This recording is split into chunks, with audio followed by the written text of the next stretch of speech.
You are listening to The Investor Way with Sam Ball and Jonathan McEwen. If you enjoy the show, please subscribe and follow us on Twitter at TIW Tweets.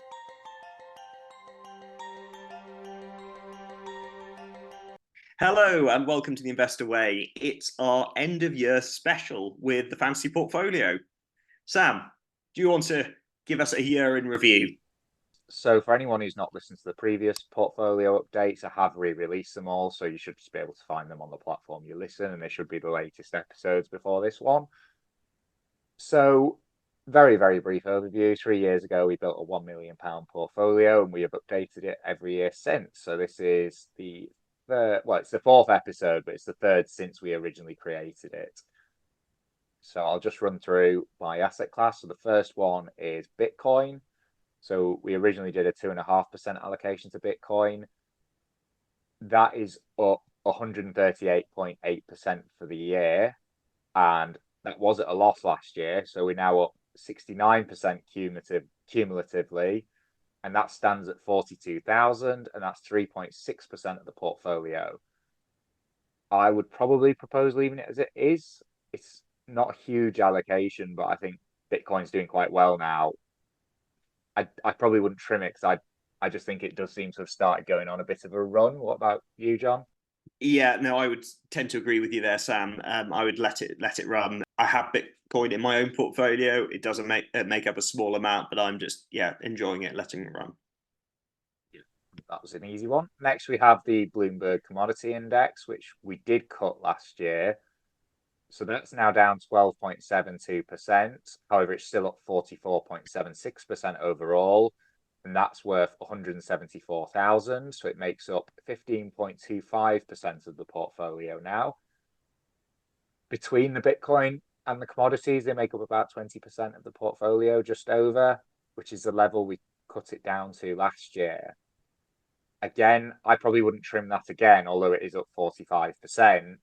Just because I do like having that weighting. I know inflation has pulled back a bit, but I'd probably leave it at around a 20% commodities allocation unless it, runs up again next year, in which case I'd consider trimming again. What about you? Yeah, tend to agree with you there. Hedge against inflation, and I'd be happy just leaving those alone. I know they're not yielding anything, but that hedge against inflation I think is valuable. Next up, we have the indexes, where we had put about 40% of the portfolio. And the first one is the Vanguard FTSE Developed Asia Pacific Index, where it's basically Asian Pacific countries. A lot of it's Australia, but it's other countries like Singapore and New Zealand and places like that. That is down 0.04%, so it's basically flat. And that is now down 5.34% overall and makes up 6.6% of the portfolio with a value of 75,000. It is yielding 3.5% because this one isn't an accumulating fund. I would again propose just leaving it. I'm quite happy with that allocation. I do like the index. I wouldn't be against adding if we were flush with cash, but we're not. So what about you, John? Yeah, I mean, it goes, I think, with all of these indexes, I would probably be leaving alone. I guess we're going to come on in a second to the US, but be interested to hear your thoughts on some of those more pricey indexes. Right. I would agree with leaving all the indexes alone because I think that is what they're there for. I think we have shown to date our inability to outperform the index. I think trimming it is probably not the wisest idea based on our performance. Next up, we have the FTSE Developed FTSE Developed Europe Index, which excludes the UK, so it's all the other developed countries in Europe. Put 8% in that. That's now worth 101,000, so it's up 26% overall, and it's gone up 15% this year. Doesn't pay a dividend, and it now makes up 9% of the portfolio. After Developed Europe, we have the S&P 500. That's up 26% for the year and 40% overall, and that now stands at 112,000 with a cost of 80,000. I think at a 12% weighting. I know we've got some US stocks in as well, but I think given how poorly we've performed ourselves, I would probably not consider trimming that at all, despite how well it's done. What about you? Yeah, I mean, it's one of those things. the S&P 500, everybody always thinks it's expensive, and the companies in there. But when you see the performance of it, and I suppose the quality of the companies that are within it, it is really incredible. Next, I mean, Warren Buffett does say, what is it, for his wife after his day, that sort of believe in America and S&P 500 all the way for most of the investments. that's what we should have done. But anyway, it'd be a shorter episode if we did that. Then it would be a boring episode. Yeah. Next up, we have Japan. We put 8% in that. That is worth 87,000. So that's up 10% overall. And that's after a 13% increase this year. And finally, for the indexes, we have emerging markets, which we also put 8% in. That is now worth 77,000. So it's down 2.5%. And that's after a 5% increase this year. So all the indexes overall are doing very well. As mentioned, they're doing a lot better than we are. So now we're on to the individual stocks. We'd originally done 20% allocation to UK listed stocks and 20% US, but we then broke that last year and decided to just invest in whatever we like the most. So first up, I'll go through all the UK stocks first, but first up we have Associated British Foods, which we bought 2 years ago. We put 20,000 into that. That is up 50% this year and 18% overall, and that is now worth 23,500 and makes up 2% of the portfolio, just over. I haven't proposed adding to this. I like the business a lot, but it's up 50% this year. I think if we were a bit smarter, we maybe would have added last year, but I'm quite happy with a 2% weighting. But it's a business I do like a lot, and I wouldn't want to get rid of it. What about you, John? Yeah, no, I tend to agree with you. I think we always thought it was quality, although neither of us actually own it in our personal portfolios. We have liked it when we've covered it on the show, and it has had a cracking year.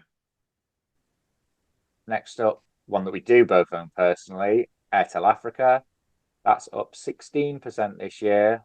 And we originally invested, well, we invested and then topped it up, but it's got 43,000 in it of cost. It's now worth 46.5 with a 3% dividend yield. I should have mentioned ABF has a 2% yield, and it makes up 4% of the portfolio, and it's up 6.7% overall.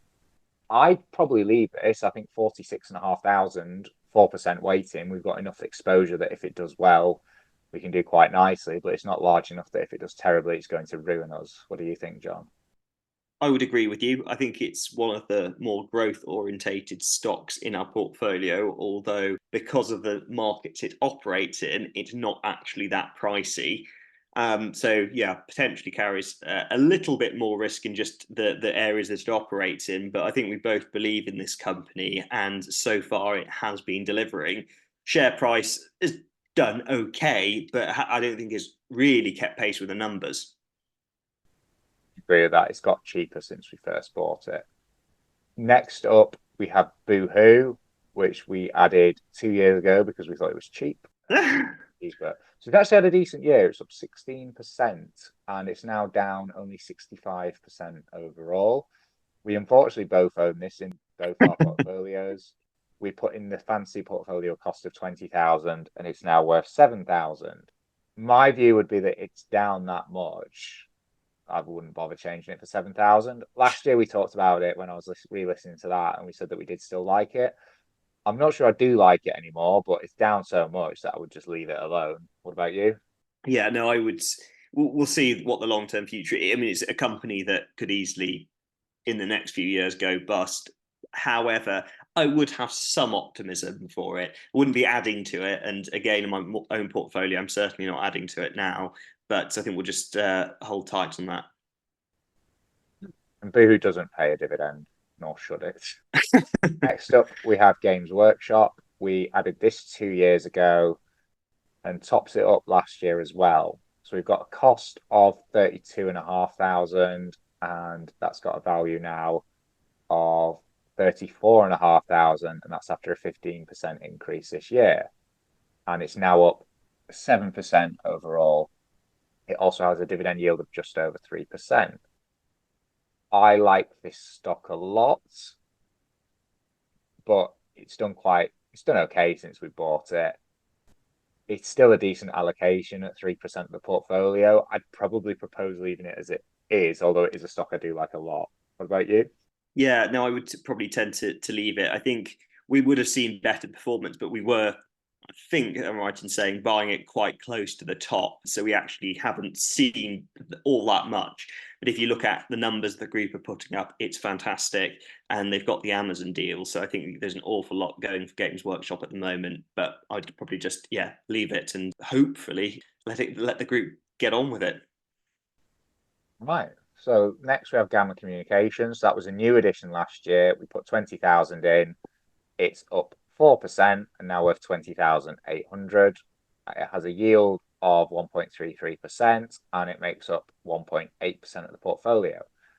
It's not a huge weighting. I mean, it's not really done very much, has it? Up 4%, but I think a lot of the reasons we bought it last year still stand. It's still at a cheap valuation. It's actually had a good year results wise. So it's cheaper than it was when we bought it, although not in terms of the share price. But I wouldn't say I like it enough to add to it, but I think at 1.8%, I'm more than happy to leave it. What about you?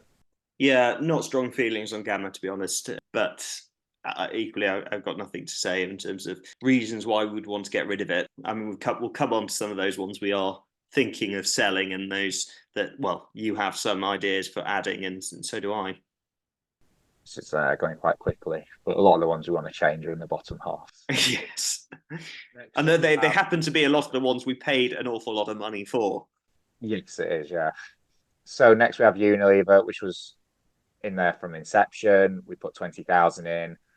That's down 9% for the year and it 12% overall, and that's worth 17,500 now. It does yield almost 4% and it makes up 1.5% of the portfolio. I had proposed leaving this, but you mentioned off air you would like to discuss potentially adding to it. Yeah, you see, I think it has definitely underperformed over the last couple of years, but I think we've got a new chief executive and we've been seeing the group put up better figures. I think it definitely dipped in the first couple of years of the portfolio, but we've seen more recently they've been putting up better numbers, and actually it's become cheaper too. So I think it's under 17 times forward earnings. So I would actually be in favour of topping up on it a bit, because I think the quality of the brands there, and hopefully with a new management we should get growth going again and get a bit back to the sort of growth that Nestle's been enjoying. So I would be in favour of chopping that up. We can discuss perhaps how much a little bit later and see what we've got from the ones that we might sell. Yeah. So this for the year, this portfolio has yielded 1.3%. So we're not flush with cash. We've got 13 grand. So if we want to top stuff up, we do have to sell to fund it. Yeah. Put that in the pile to discuss at the end. Yeah. Next, we have Supreme, which was a new addition last year. That is up 10% for the year and 8% overall. I'm not quite sure how, given it was a new addition last year. I think it's because we don't do this on exactly the same day every year. So that's the reason for the difference. But since we bought it, it's up 8%, although over the last 12 months, it's up 10%. It has a yield of 2.8%, and we invested 20,000 and it's now worth 21,500. I think we covered it recently on the show. It's had a cracking year of results. I appreciate it's high risk. This is a stock that I own personally. I I I think because this is a fancy portfolio, I would request we leave any ethical concerns at the door and just judge the stocks based solely on their potential fantasy returns. But I would like to put this in the pile to discuss adding to, because I think it's had a fantastic year, especially in the vaping division. And the share price hasn't really moved despite a year of fantastic results. So it's now at about a P of 7 or 8 with quite a nice yield as well. And the business is just really, really performing well. So I'd like to discuss this at the end and potentially add to it. What do you think, John?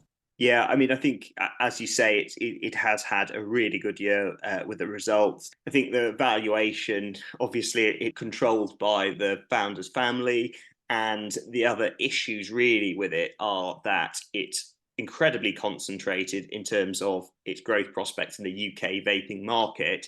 And if there are any regulatory changes, that could really smash Supreme. So I guess that is the thing. And again, it depends on how, I suppose, how you see vaping playing out in the UK, whether you think it's a form of harm reduction and that it should sort of be encouraged in that sense, or whether you see it as that sort of gateway. And I know that's an ongoing discussion that politicians are having, and it's its future in some ways is going to be decided by the politicians. We've looked at some of the other companies that have vaping divisions, and perhaps what's different about those, or quite a lot of them, is that they're very international. So they're in so many different markets, and they don't have, a huge exposure to one in particular. But obviously, Supreme has that. So yes, the performance has been good, and share price performance has been it's been decent, but sort of more reasonable, I think, is reflecting those market uncertainties. So would you be happy to discuss it and potentially add? We can come to discuss it. Okay, next up we have Taylor Wimpey. So we originally put, how much did we originally put into this? So we originally put in 20,000, and we then topped up another 10,000 last year as it had a poor year. It's now had a very good year, so it's up 43.5%, and it's up 6% overall. So our 30,000 cost is now worth 32,000. It's yielding 6.4%, and it makes up just under 3% of the portfolio. I'm very happy with this. I like having exposure to the industry. I would propose just leaving this as it is. I don't think it's cheap enough that we can add to it again, but equally, I don't think it's expensive enough that I'd particularly consider selling it. And it is a nice dividend, which is something we are lacking. So it does make up £2,000 of our dividend income of 13. So yeah, I'm quite happy to leave this be. What about you, John? Yeah, no, I would tend to leave it be as well. I think that we've seen interest rates. I mean, they still have debatable whether at the peak. I think the market definitely thinks they are at the peak. Inflation has been coming down, and obviously this has all been good news for house builders, and hence why we've seen such a rally. I know we're just about back to positive from where we were before, but I think structurally in the UK, we've got a shortage of houses, and there is a huge demand. Both political parties committed to house building, and how are they going to deliver it? Well, it would seem likely that they'd use the private sector with Taylor Wimpey, Redrow, Bellway, and all of the above. So yeah, I'd be happy to continue holding Taylor Wimpey. Probably wouldn't add to it at the moment, but enjoy that dividend. Okay, next up we have Rightmove. That's another one that's been in since inception, and we also added another 10,000 last year, as with Taylor Wimpey. That has gone up 13% this year, which I think is quite good because we covered it on the show, but it had a bit of a knock back in October, November, because on the market, a competitor had been bought by a US firm. So I think given the events that have happened in the year, it's quite nice that the shares are up. Even if the shares weren't up, very happy with the results the business has put out in the year. It's actually down 2.5% overall, and it makes up 2.5% of the portfolio. And it has a 1.48% yield. I am quite happy with a 2.5% weighting. I think there's still quite a bit of upside. I probably wouldn't add to it again though, but I'm very happy with how the business is doing. So I propose just leaving that. What about you, John? No, similar, Sam. Obviously, it's got a new competitor in the market, which, having previously enjoyed the monopoly with no serious competitor for many years, there is that sort of, I suppose, more of that investment risk with it. But I think it's more than capable of withstanding that and continuing to dominate.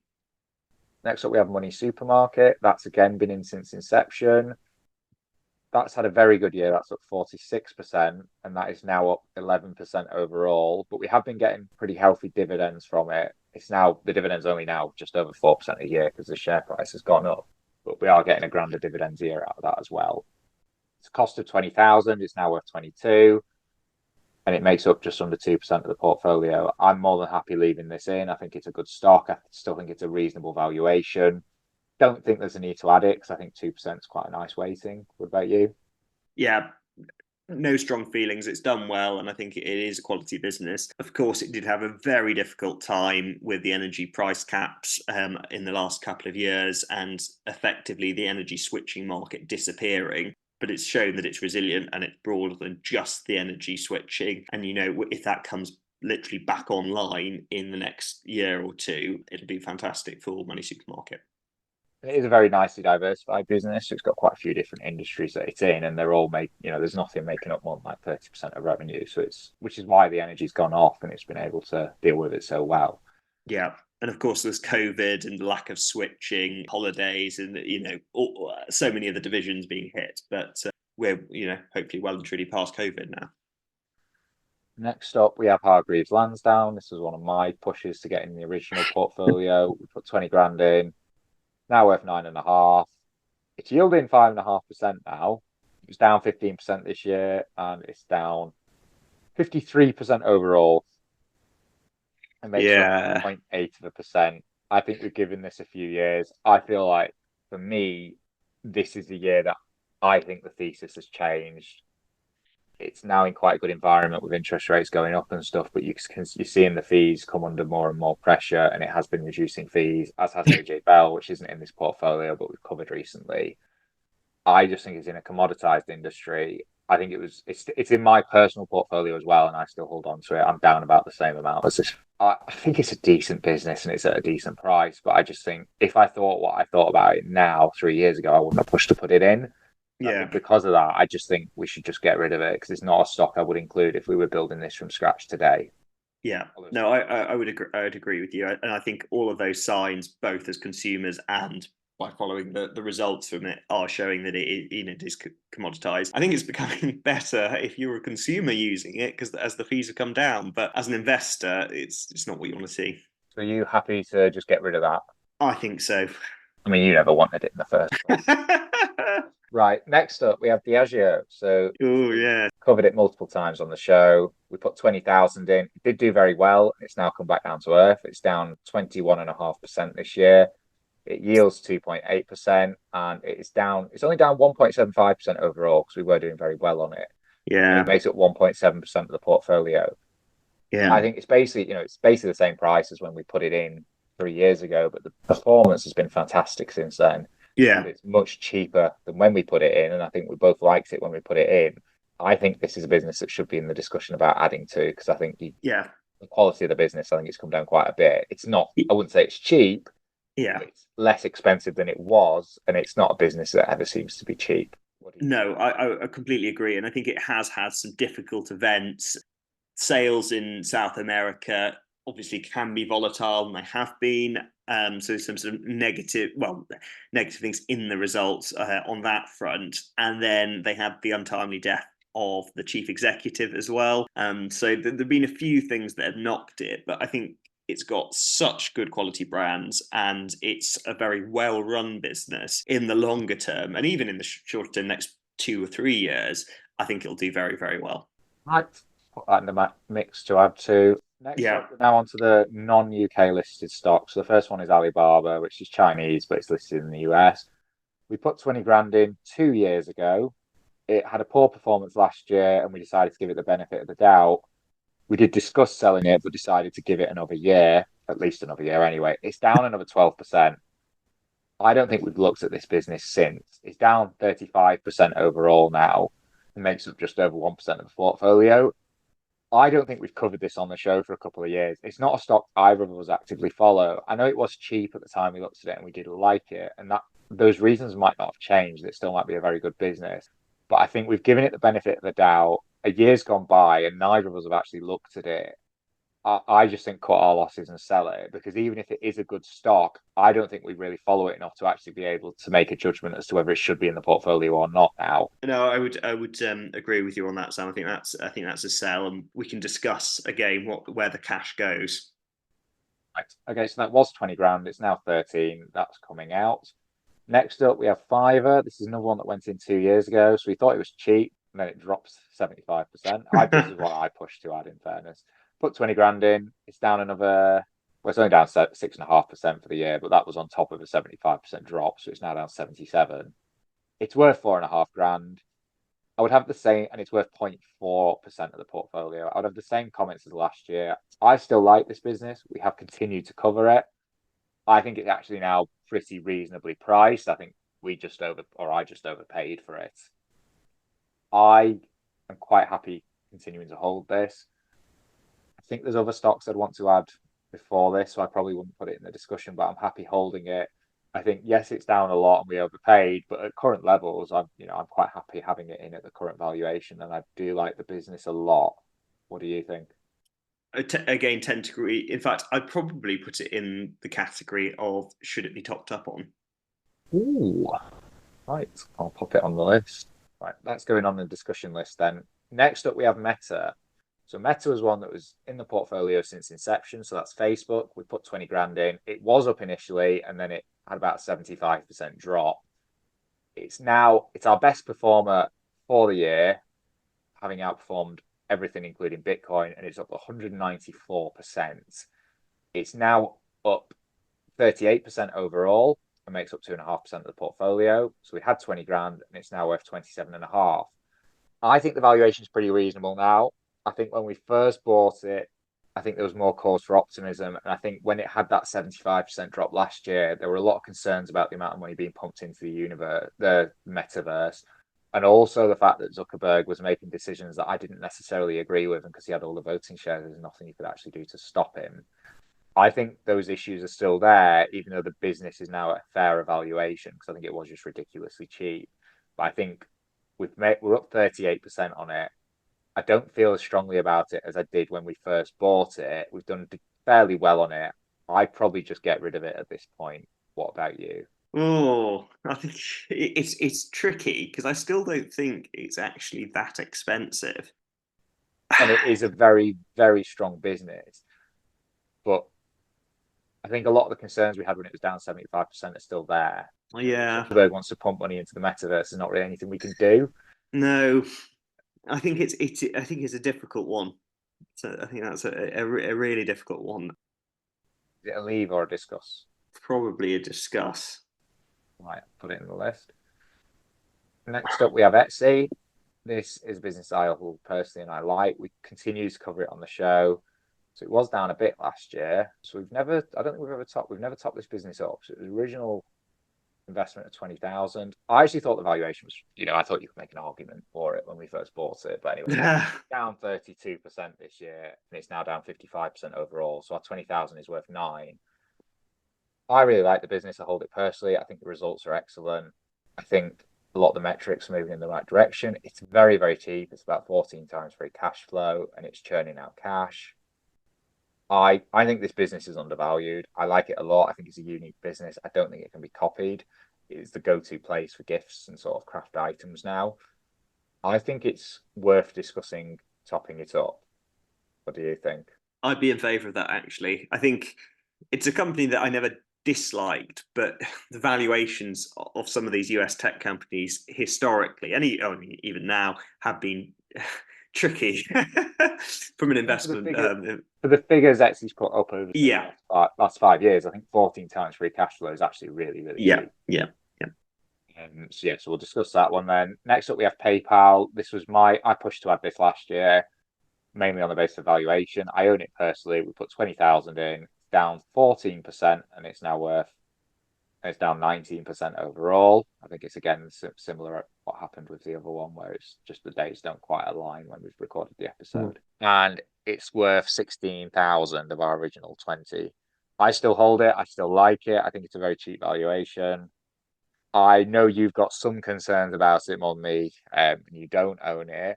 I wouldn't propose adding to it. I think a 1.4% holding is fine. I'm not really concerned about 16 grand we've got left. I'd propose just leaving it. What about you?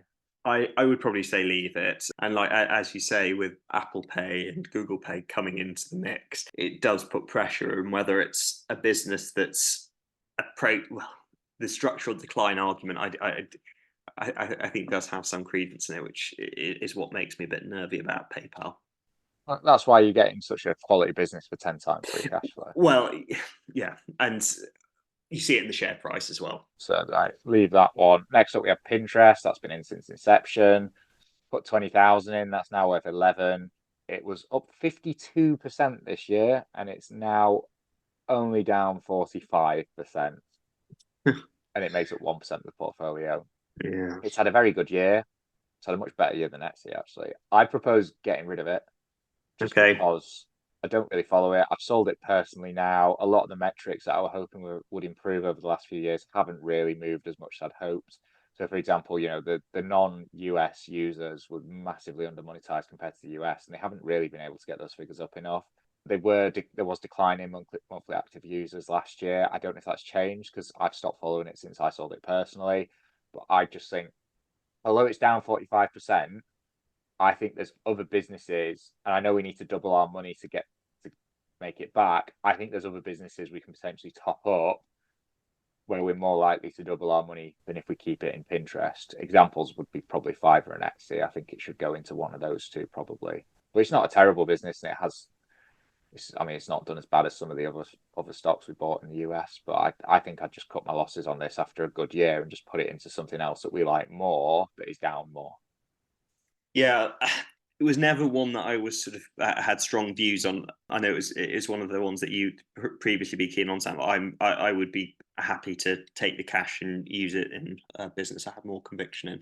Next up, we have Kraft Heinz. This was your baby. It is. It was last year. It was your largest individual holding. You said. Yeah. I had in the last year of my own portfolio, I had sold Shell. So I think let's just have a quick look. It probably is. It's because the other in my own portfolio, I do have NatWest, which was quite a large in terms of an individual stock. Yeah, I think.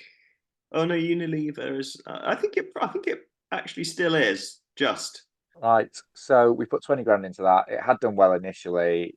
Had a poor year this year. It's down 9%, but it's still up 11% overall. Yields over 4%, and it makes up 2% of the portfolio. I'm quite happy to just leave this. yeah, I wouldn't be. I think it's I don't think it's expensive, but I wouldn't be making the argument to add to it. I think just having it in there and having that juicy dividend is fine.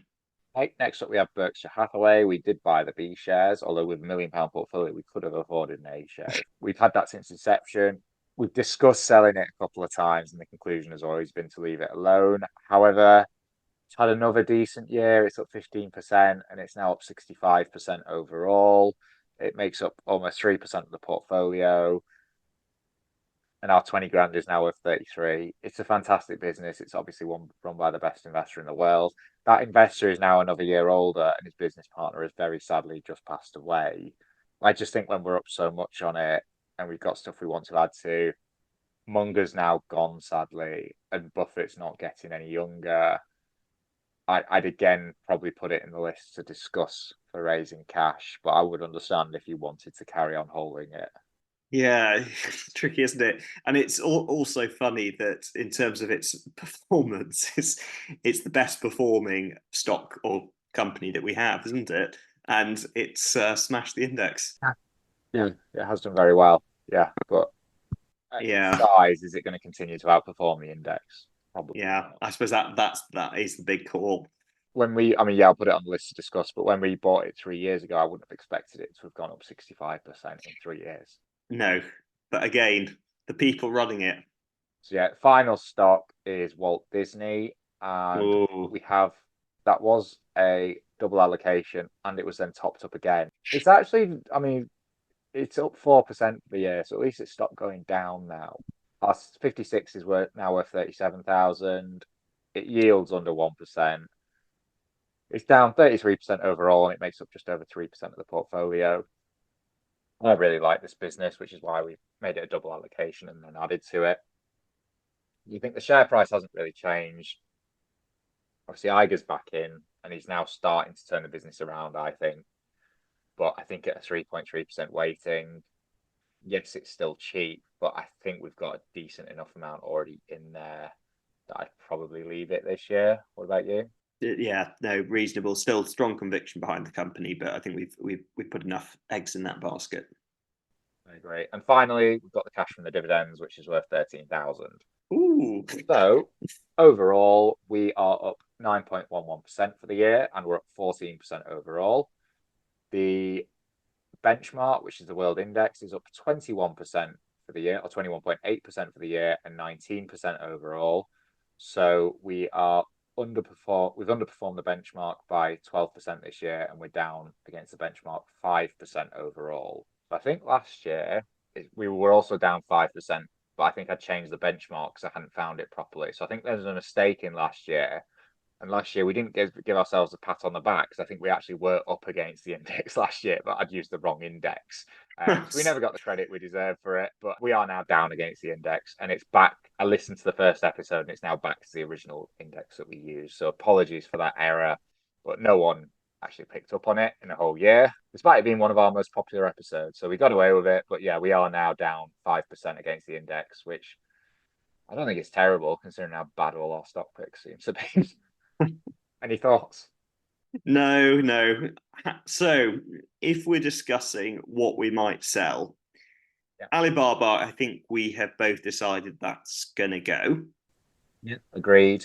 So, how much have we roughly got from that? 13 from that. 30. Okay.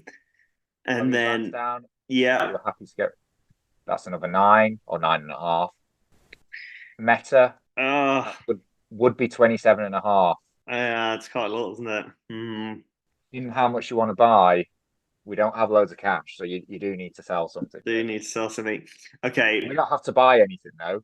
Yeah. Is the stuff we've got on the list that you want to add? Do you think that's better going forward? Better than Meta? Yeah. Yeah, that's tricky. Okay. Okay. We'll come back to that. I think I'm leaning to when I'm looking at the buy list.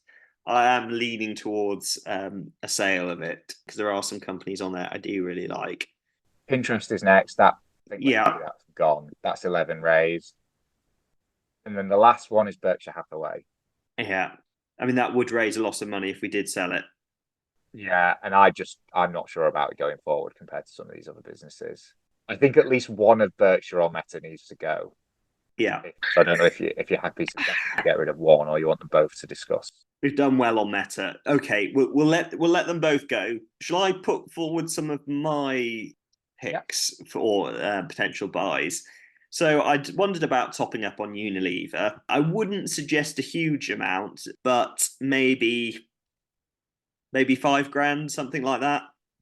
I think we need to do at least 10 to make it worth our while. Because £5,000's 0.5% in this. Yeah. But we've got, so just to clarify as well, if we're selling both Meta and Berkshire along with the others and the dividend cash, we've got 107,000. Okay, so we've got a bit more to play. Okay, but let's put 10 grand, and then that's because our cost originally was around 20. Okay, we can always change it later. So 20 grand. Then the next one, which 10 grand going into Unilever. Yeah. And that'll take it up to a 30 grand cost.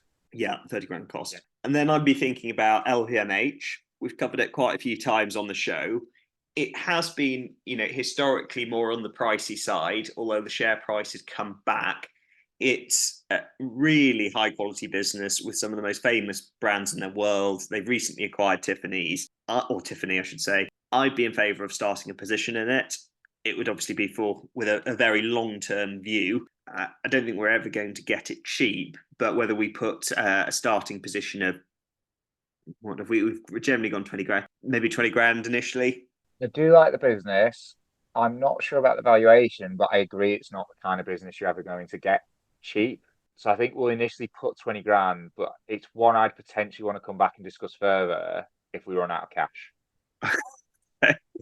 Fine. Then onto one again that we've covered quite a few times recently, which was one of the darlings certainly during COVID, which was Wix. Web services, Israeli based.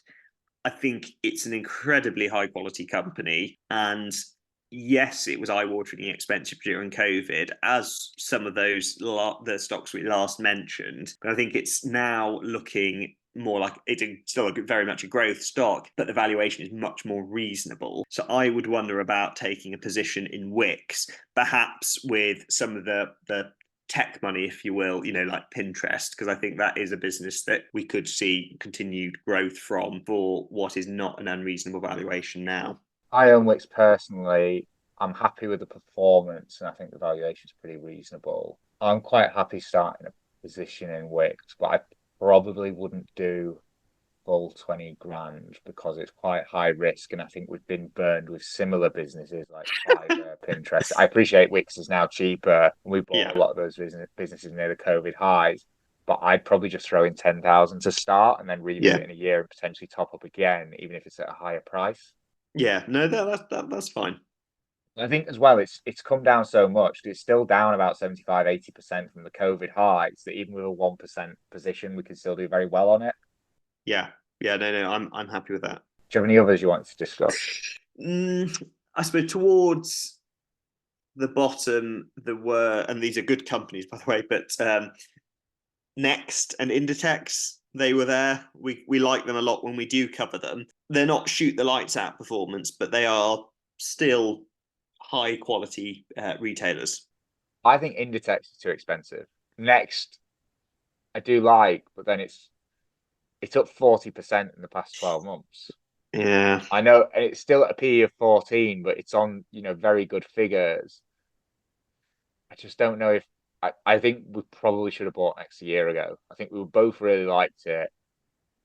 I think we probably should have raised it then and bought it, but I just Yeah. No, fair enough. we've And already put then ABF in as well.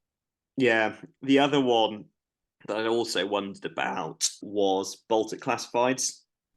So that's on my list to discuss as well. I of the businesses we've probably come across in the last 12 months, this is the one I've liked the most. But I'll just get it up, but I think it's too expensive. It's one I'd love to revisit in a year or so, and it's come down. I would like it for my own personal portfolio as well. See at the minute. I'll just check Hargreaves on it. Yeah, so it's at a PE of 36. Yeah. And I Yeah. love the business. I do really want it, but I'd like to be here in a year and it's been cut in half. Yeah. It's a Inditex are up tricky one. 70% this year. I just think it's too expensive. What about you? Yeah, I mean, I do think it's really expensive. I suppose the question is, do you have a small allocation with, again, some of the money that's kind of coming from your Pinterests? I'm just not sure we've got enough cash. I know we've only spent 40 so far, but there's still quite a few businesses to discuss, and some of them are Okay. quite a bit cheaper. Yeah. Do you want to come on to those then? So we've got Fiverr, which you suggested topping up. I'm not against it, given how much it's down and how well I think the business has been performing.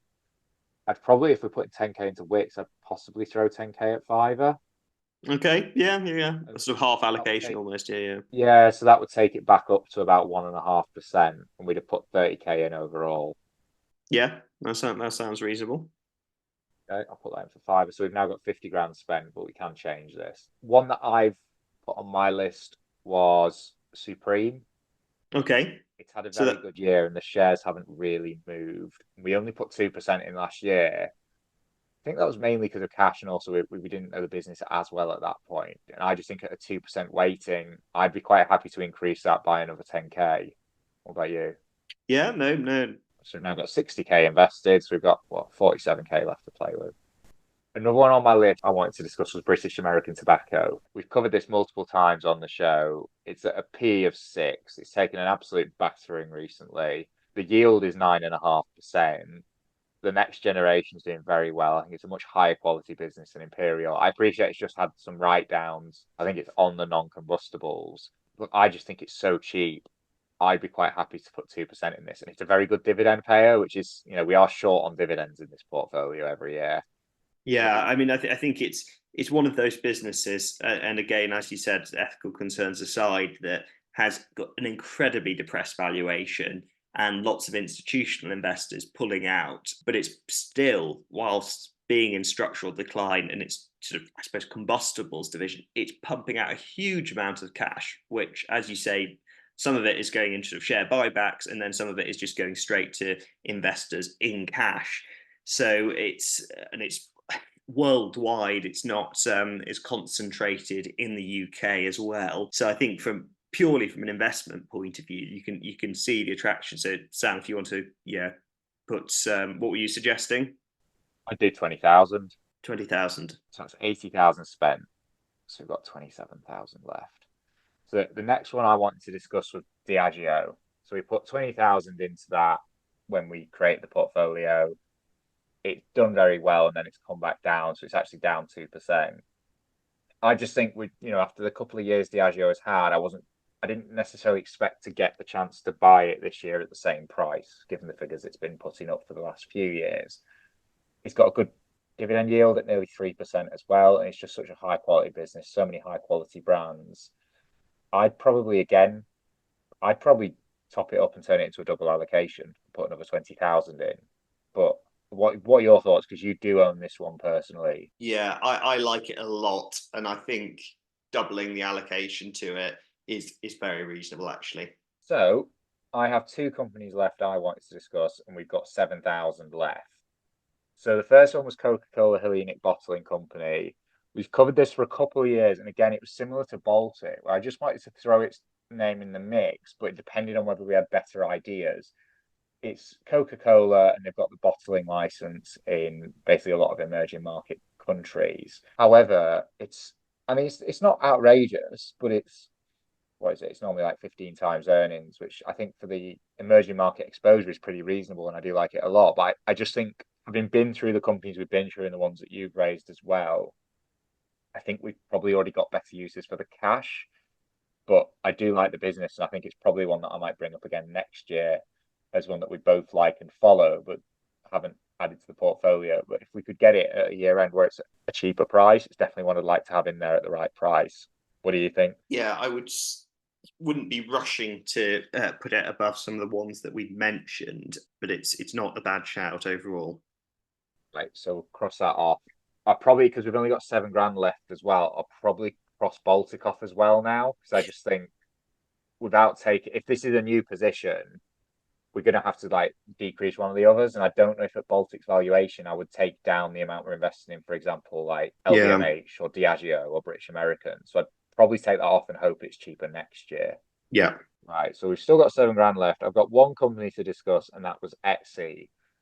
I think Etsy's quite a good one in that we've already got a decent allocation. So well, it's not decent, but we put 20 grand in. It's now worth 9. I think if we put our remaining 7 in, at least it's taking it up to 1.5%. So, and it takes it to about the same, as Fiverr, and then just above Wix. So I think we've got, we have about 1.5% in Fiverr, 1.5% in Etsy, and then 1% in Wix. And they're all quite volatile, risky businesses, although I think they are all at pretty reasonable valuations now. So I think between the three of them, we've got quite a nice little exposure to some of these growthy stocks that we think are at reasonable valuation. So I'd probably just put the remaining 7 into Etsy rather than decrease one of the other allocations we've discussed. Yeah, no, I think that sounds reasonable. So in that case, just to run through again, we have 13 grand of dividends. We're selling Alibaba for 13 grand. We're selling Hargreaves Lansdown for 9.5. We're selling Meta for 27.5.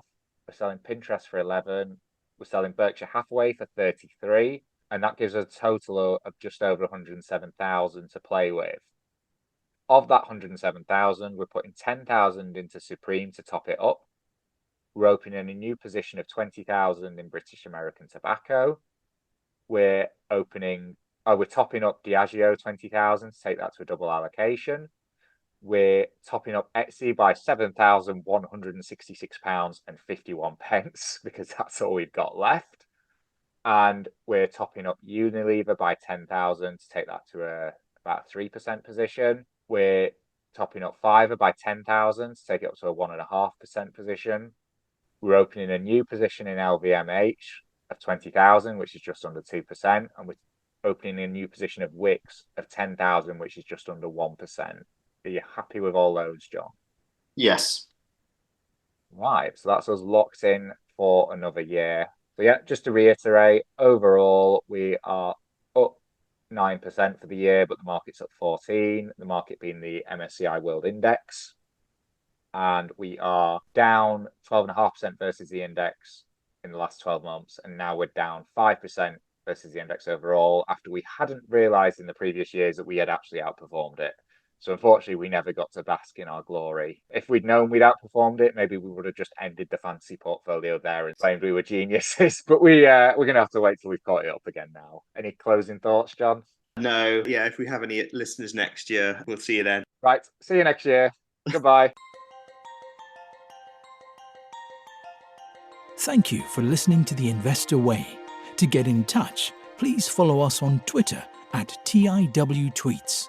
This podcast is for entertainment purposes only and does not constitute financial advice. Neither Sam nor Jonathan are financial advisors. For investment advice, please consult professional advisors.